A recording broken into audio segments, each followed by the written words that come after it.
Criminals who spike a drink now face stiffer punishment. Starting July 1, a conviction carries up to 12 years in prison and a $5,000 fine. State lawmakers also want to see test strips widely available in bars and restaurants selling alcohol. 10 News reporter Lauren Lovett spoke with one lawmaker behind the tougher penalties and a bar owner about what it would take to follow the law. Lauren? John, the bill's sponsor says this is an important issue that he's glad the state is taking seriously. He says they're working to clarify the legislation around businesses' responsibilities for having testing devices accessible. It's a growing fear. I have heard of many horror stories of if it happening to people around here, even close friends of mine. So I know it does happen and I'm aware of it. Spiked drinks on a night out. We try to take a lot of precautions here anyways to keep that from happening. We suggest that people put coasters over their drinks and stuff now so we don't have any issues. The owner of South Knoxville's Lucky Shot Billiards and his employees agree. Harsher penalties for drink spikers is a good thing. But an amended section of that legislation requiring licensed businesses to provide drink testing strips does concern them. If that's something that they want us to do, maybe supply us with what we need.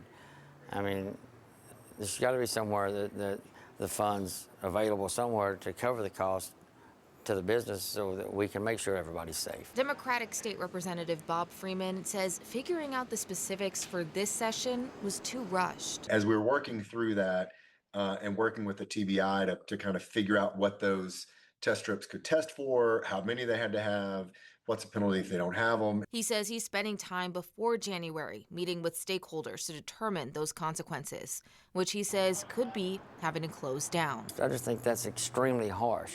You know, I don't think your license or anything should be in play with that at all. Lauren joining us once again. That state rep you spoke to hopes to have the requirement for bars and restaurants ironed out by this summer. That's right. He says he'll be researching what other states have done, but he says Tennessee could be serving as the example for others to follow.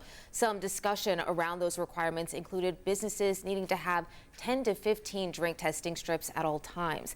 The Alcoholic Beverage Commission would check that, and customers who ask for one.